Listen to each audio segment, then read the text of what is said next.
নমস্কার। আমরা অনেক দিন ধরেই ভিডিও দিতে পারছিলাম না, যাই হোক, এবং গুরুদেবের সঙ্গেই কিছু কথা বলবো। নমস্কার গুরুদেব। রাধে রাধে। আপনার সাথে অনেক দিন ধরেই সবাই দেখা করতে চায়, আমাদের ইউটিউব চ্যানেলের সাবস্ক্রাইবাররা, কিন্তু সময় পায় না, যার জন্য আসতে পারি না। তো আপনার পরিচয় একটু সবাই দিয়ে দিন, আর তারপরে আমরা কথা শুরু করব। আমার পরিচয়, নমস্কার। হুম। আমার পরিচয় হচ্ছে বিমল মণ্ডল। তাই বাল্যকাল হতে আমি মনসা ভক্ত। আচ্ছা। এবং মনসা ভক্ত হতে হতে আমি যাই হোক একটা কিছুদিন পরে সার্ভিস পাই। মা যা আমাকে বলাচ্ছেন তাই আমি বলছি বা করছি। হ্যাঁ, মায়ের কৃপাতে আমি জীবনে অনেক কিছু পেলাম বা আমার শিষ্যদেরকে অভিজ্ঞতা দিই। তো আজকে আমরা কিছু বিশেষ মা মনসা দেবীর সম্বন্ধে, তাহলে আমাদের সাবস্ক্রাইবারদেরকে নিয়ে একটু কিছু আলোচনা করুন, কিছু তথ্য দিন। হ্যাঁ। মনসা বলতে এবং মনসার একটু ধ্যান আছেন বা মন্ত্র আছেন, মন্ত্র ধ্যান ছাড়া তো তাকে শোধন করা যায় না। তবে আমি একটা মন্ত্র আবৃত্তি বলছি, এই আবৃত্তি আপনারা শ্রবণ করবেন, বা যদি শ্রবণ করতে পারেন তাহলে আশা করি আপনাদের প্রত্যেকেরই মঙ্গল হবে। ওম আস্তে কাশ্যপ মুনির মাতা ভগ্নি বাসুকিস্তুতা জগৎকার মুনির পত্নী মা মনসদভ্যৈ নমঃ। গুরু গো মনসা মাতা ত্রিজগতে ধাত্রী মাতা জাগজবা হরের নন্দিনী উৎপত্তি পাতাল পুরী বিশ্বমাতা বিশ্ব হরিচারুকান্ত নির্মল ধারিণী। তবু তত্ত্ব নেহি জানি ডাকি মাগো জুড়ি পানি দাও মন্ত্র তুমি মম কানে। ওম নমো নারায়ণ নমো ওম নম ভগবতে নমঃ। ওম হ্রিং শ্রীং শীতলায় মা মনসদভ্যৈ নমঃ। ওম শান্তি ওম শান্তি ওম শান্তি। আচ্ছা আচ্ছা, কিছু এই মা মনসা দেবীর সাধনার বিষয়ে কিছু একটু যদি বলতেন তাহলে খুব ভালো হয়। হ্যাঁ, মনসা সাধন ভোজন করতে গেলে অনেকগুলো পদ্ধতি আছে, বা এক এক তান্ত্রিক এক এক মতে করে। আচ্ছা। তবে আমি যেটুকু করি বা জানি, যে মায়ের শ্রবণ করি এবং মা আমাকে যেটুকু পারেন স্বপ্নের দেশে বলেন, বা তার ধ্যানে যেটুকু আমি জানতে পারি বা বুঝতে পারি, সব মায়েরই কৃপা। সব মায়ের কৃপাতে, মানে মায়ের ধ্যান আর প্রণাম আর সেবা করতে হবে আর কি। সেবা করতে হবে, মায়ের সেবা করতে গেলে এক মনে যদি মায়ের সেবা করা যায়, কারণ উনি তো মনসা। তাই মনসার নামে যদি শ্রবণ করেন, নিশ্চয়ই মা মনসা যদি মনস্কামনা পূর্ণ করে দেন। অবশ্যই অবশ্যই, হ্যাঁ ঠিক। অনেকেই জানতে চেয়েছে যে তান্ত্রিক জগতে প্রথম চরণ কি করে রাখবে, হ্যাঁ, তার জন্য তাকে কি করণীয়, এই বিষয়ে যদি একটু জ্ঞান দেন। তবে শোনো খোকা, মায়ের চরণ পেতে গেলে মনকে পবিত্র রাখতে হবে এবং একান্ত মনে মায়ের ধ্যান এবং ওনার স্মরণ করতে হবে। কারণ আমি একটি ঘটনা বলছি। আচ্ছা। এক জায়গায় আমি মনসা কীর্তন করতে গেছিলাম। আচ্ছা। সেখানে গিয়ে রাত্রি 11টা বেজে যায়। সেখানে একটা বউ বললেন কি, দাদা আমার বাড়িতে চলেন তো। আমি গেলাম, গিয়ে দেখলাম একটা ছোট্ট কুড়ে ঘর। সেখানে দেখলাম ইঁদুর মাটি আছে, তার পাশে একটা সর্প দেখতে পেলাম। আচ্ছা। তখনই আমার মন বললেন, বা বউটাকে আমি বললাম যে দেখো মা, আমি বুঝতে পারছি তোমার এখানে হয়তো মা পদ্মা আশ্রয় নিতে চাচ্ছেন। উনি আমাকে প্রশ্ন করলেন তো কি করলে কি হবে। আমি বললাম দেখো মা, তুমি তো ওইসব ব্যাপারে বুঝবে না, তুমি মায়ের শ্রবণ করো, মায়ের ধ্যান করো, মায়ের চরণে পুষ্পাঞ্জলি দাও, তুমি ঘর বসেই পুজো দাও, তাইলে কি হবে, তুমি অনেক উপকার পাবে। উনি তাই করলেন। একটি ছোট্ট ঘর বসে মায়ের ব্রত করতে করতে এখন বিশাল পয়সাওয়ালা হয়েছে। উনি মায়ের সেবা করতে করতে এত কিছু পেলেন, সেখানে আমি 21 বছর মায়ের কীর্তন করি।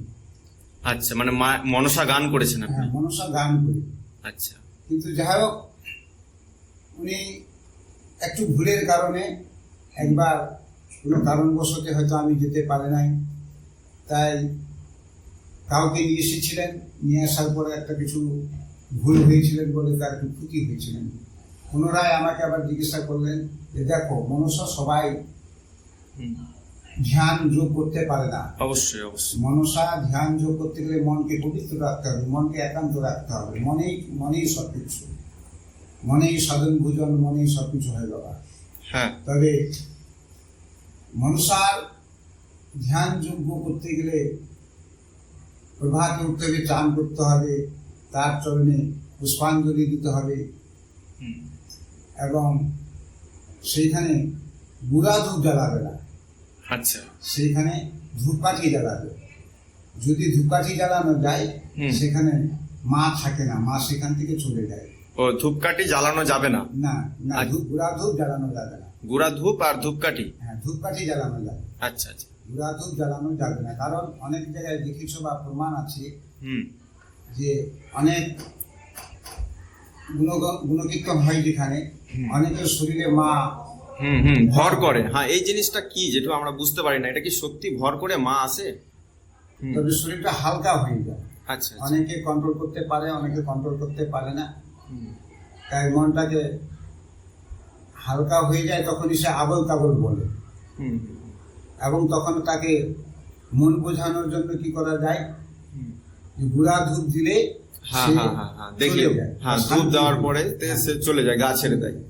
কারণ যদিও মা থাকে বা সত্যি যদি এসে থাকে তবে সে শরীরে কিছুতেই থাকতে পারবে না।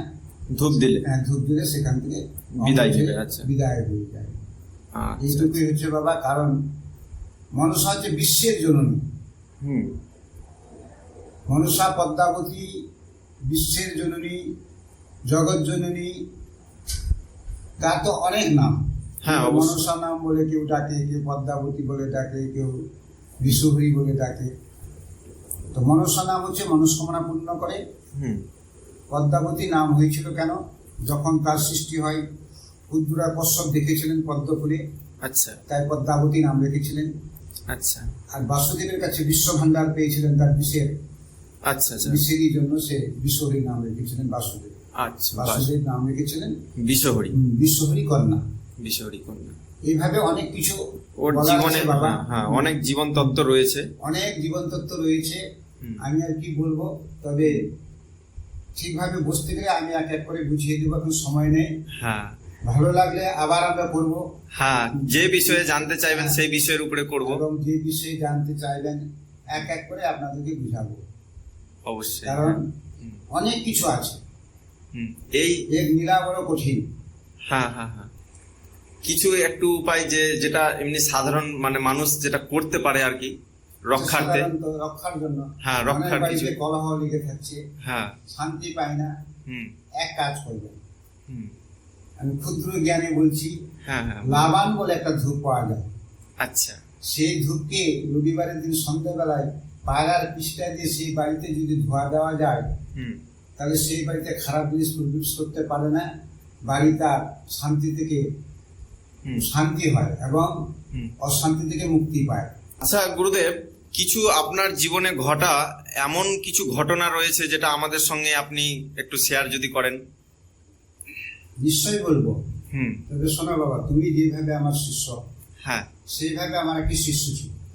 আচ্ছা। তো যাই হোক, এক বাড়িতে একটা ছেলে অকাল মৃত্যু হয়। আচ্ছা। মারা যাওয়ার পরে যাক, সেই বাড়িতে কিছুদিন পরে কেউ থাকতে পারে না। অশান্তি বৃদ্ধি হয়, রাতেরবেলা আওয়াজ হয়। আচ্ছা। মানে ছিন্ন ভিন্ন হয়ে যায় পরিবারটা। যাহা কারণবশতে আমার কাছে আসে। আমি তখন কি করলাম, আমার এক শিষ্য ছিল, সেই শিষ্যকে নিয়ে একদিন শ্মশানে যায় রাত 1টার সময়। আচ্ছা, শ্মশানে গেলেন? হ্যাঁ, শ্মশানে গেলাম। শ্মশানে গিয়ে একটা পুজো করতে হয়, সেই পুজোটার নাম হচ্ছে কালব্রতা। আচ্ছা, কালব্রতা। হ্যাঁ, সেই পুজোটা করতে গেলে সাবধানে করতে হয় এবং পুজোটা হবে যেখানে মানুষ পোড়ানো হয় সেই চিতার পাশে। আচ্ছা, মানে জ্বলন্ত চিতার পাশে পূজাটা করতে হবে? জ্বলন্ত চিতার পাশে সেই পুজোটা করতে হবে।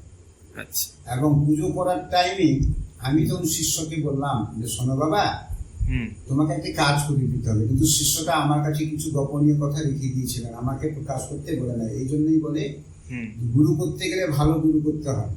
হ্যাঁ। উনি কিন্তু আমার কাছে না জেনে ও ভুল করেছিলেন। ভুল করার পরে আমি তাকে কাজ করতে বলি, সেই কাজটি করতে গিয়ে সে পড়ে যায় কোথায়, জ্বলন্ত চিতার মধ্যে। আচ্ছা। জ্বলন্ত চিতার মধ্যে পড়ে যাওয়ার পর তাকে আমি তুলে ডাঙায় নিয়ে আসলাম, পার্শ্বে নিয়ে আসলাম। আচ্ছা। উনি তখন বললেন যে দেখো বাবা, আমার ভুল হয়েছে, আমি কিছু মৎস্য সেবা করেছিলাম। ও, মানে সে কোনো আমিষ জাতীয় খাবার খেয়েছিল, মাছ খেয়েছিল। হ্যাঁ, আমি জাতীয় খাবার খেয়েছিলেন, তার জন্য এই অবস্থা হয়েছিল। সঙ্গে সঙ্গে বলে, আমি দেখো বাবা, তুমি মিথ্যা কথা বলবে না, সত্যি কথা বলবে, তাহলে তুমি তান্ত্রিক লাইনটায় যেতে পারবে। আচ্ছা, গুরুকে সর্বদা সত্য কথা বলা উচিত। এবং গুরু হচ্ছে ভগবান, গুরু হচ্ছে সর্বশ্রেষ্ঠ। গুরু ছাড়া কোনো জ্ঞান লাভ করতে পারে না। হ্যাঁ, অবশ্যই। হ্যাঁ, গুরু যদি যেটুকু দেওয়ার দিবে, এবং গুরু ধ্যান করতে গেলে অটোমেটিক সে অনেক দূরে আগে যেতে পারবে, শুধু গুরুর নাম স্মরণ করতে হবে। আচ্ছা। শাস্ত্র বলছে, এবং অনেক কিছু আমরা ধ্যান যোগে বুঝতে পারি। যার ছেলেকে আমি যতটুকু পারলাম তাকে পুনরায় ভালো করলাম, কিন্তু জ্বলন্ত চিতার মধ্যে পড়ে গেছিল বলে উনি আবার নিজে কম্পাউন্ডার ছিলেন। আচ্ছা। হসপিটালে ওষুধ টষুধ দিয়ে ব্যান্ডেজ করলেন। আচ্ছা। উনি কান ধরলেন, গুরু বাবা, আমার ভুল হয়ে গেছে, আমি আর এই মিথ্যা কথা বলবো না, আমি জিনিস খেয়ে কাজ করতে আসবো না। হ্যাঁ, যাই হোক, উনি শিক্ষা পেয়েছিলেন। তারপর থেকে যাই হোক, উনি আমার কথা মতো চলছিলেন বলে এখন উনিও তান্ত্রিক হচ্ছেন বা কিছু আগিয়ে গেছেন। আচ্ছা আচ্ছা। তো যাই হোক, ওনার যার কাজ করতে গেছিলাম উনিও ঠিক হয়ে গেছেন। হ্যাঁ, এসব ব্যাপারে কিছু কিছু জানতে হয়, অজানা কাজ করতে হয় না। এর থেকেও বড় বড় কাজ করেছি আমরা, কিন্তু চিন্তা ভাবনা করে কাজ করতে হয়। যে কোনো কাজ করতে যে গেলে কোনো কাজ করো আগে ভাবতে হবে, তারপরে এসব কাজ করতে হয়। এবং এর মধ্যে অনেকগুলো কবিরাজির মতো ওষুধ আছে, গাছগাছালি। গাছগাছাড়া আছে। তবে গাছকে চিনতে হবে, জানতে হবে গাছকে কিভাবে মানে জাগ্রত করতে। প্রতিটা গাছের মধ্যে প্রাণ আছে। হ্যাঁ, হ্যাঁ, সেই গাছটাকে পাতা বা কিছু নিতে গেলে তাকে নিমন্ত্রণ করতে হয়। তার নক্ষত্র আছে, তিথি আছে, এগুলো গুরুর কাছে জেনে তবে কাজ করতে হয়। হ্যাঁ, ঠিক বলছেন। নচেত কোনো কাজ হয় না। যদি কেউ আমাদের সাবস্ক্রাইবার বাইরে থেকে আসে তন্ত্র দীক্ষা নেওয়ার জন্য, তাহলে কি তার জন্য কোনো টাকা পয়সার ব্যাপার বা দক্ষিণা কিরকম কি যদি বলেন? না, আমার এখানে সেরকম দক্ষিণা লাগে না। হ্যাঁ। এবং আমাকে এখানে মা আছে, মায়ের চরণে ফুল পুষ্প যা দেয় খুশিতে সেটাই। আচ্ছা, মানে কিছু দিতে হয়। আচ্ছা, খুশি মানে যে যেটা দিয়ে গুরু বরণ করতে পারে। গুরু পরে আবার গুরু বরণ করতে পারে। আমার চরণ ধরে নিতে গেলে আমি শুধু আশীর্বাদই করবো, এটুকুই জানি। হ্যাঁ, গুরু আশীর্বাদটাই অনেক, আর গুরু আশীর্বাদটা হচ্ছে সর্বশ্রেষ্ঠ। হ্যাঁ। তো যাই হোক বাবা, অনেক কিছু ঘটনা ঘটেছে, বড় বড় ঘটনা ঘটেছে। আমি মেহেন্দি গ্রামে প্রোগ্রাম করতে গেছিলাম। মেদিনী গ্রামে আপনার কি মনসা গান? মনসা পালা করতে গেছিলাম। আচ্ছা, কীর্তন। যাই হোক, ওইখানে অনেক ভক্ত। আচ্ছা। এত ভক্ত কল্পনা করা যায় না, কিন্তু ওখানে অভিনয় করে ওনারা কিন্তু পালা মনসা গান শুনেন না। আচ্ছা। হ্যাঁ। ওখানে শুনে কিভাবে যেভাবে পদাবলী কীর্তন হয় সেইভাবে পালা ওনারা শুনেন। আর এটা কি ওনারা বেশি মানেন বা পছন্দ করেন, সেটা হচ্ছে মেহেন্দি গ্রাম বাংলাদেশের পাশেই পড়ে, রায়গঞ্জ হয়ে যেতে হয় উত্তরে। সে পাড়াটার নাম হচ্ছে মেহেন্দি গ্রাম। আচ্ছা। তো এইভাবে অনেক অনেক জায়গায় অনেক অনেক ঘটনা ঘটেছে বাবা। আরো ঘটনা আছে, আমি পরে বলবো কোনোদিন। অবশ্যই। হ্যাঁ, হ্যাঁ, কারণ আজকে আমি একটু ব্যস্ত ছিলাম। তো যাই হোক, আমি আজকের মতো এখানেই শেষ করছি। এবং কি কিছু জানার থাকলে আমাকে জানাবেন, আমি যতটুকু পারবো আমি বলবো। অবশ্যই।